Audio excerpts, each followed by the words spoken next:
Doctor नव्हे serial killer. Doctor Santosh पोळने केले 6 खून। साताऱ्यात उघडकीला आलं हत्याकांड।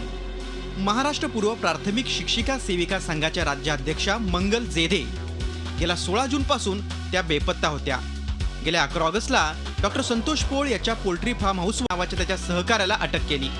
मात्र पोलीस तपासात त्यानं जी धक्कादायक माहिती दिली त्यामुळे पोलीसही सुन्न झाले। आपण एक नव्हे तर आतापर्यंत 6 खून केले असल्याचा सनसनाटी गौप्यस्फोट डॉक्टर पोळनं केला। डॉक्टर संतोष पोळचा खुनी इतिहास। 23 मे 2003 ला त्यानं सुरेखा चिकणेचा पहिला खून केला। 12 ऑगस्ट 2006 ला वनिता गायकवाडचा खून करून तिला धोम धरणात फेकून दिलं। 15 ऑगस्ट 2010 ला जगाबाई पोळचा काटा त्यानं काढला। 10 डिसेंबर 2015 ला नतमल भंडारीचा खून डॉक्टर पोळनं केला। 17 जानेवारी 2016 ला त्यानं सलमा शेखचा बळी घेतला। तर जून 2016 मध्ये डॉक्टर पोळनं मंगला जेधेंचा खून केला। धोम गावातल्या संतोष पोळच्या पोल्ट्री फार्म हाऊस मधून पोलिसांनी आतापर्यंत 4 मृतदेह उकरून काढलेत।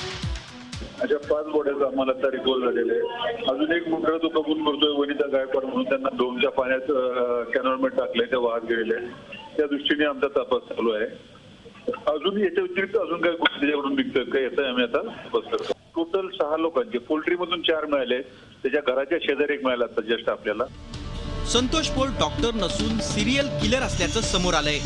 महत्वाचं म्हणजे या गुन्ह्यांबद्दल त्याला कसलाही पश्चाताप नसल्याचं पोलिसांचं म्हणणं आहे।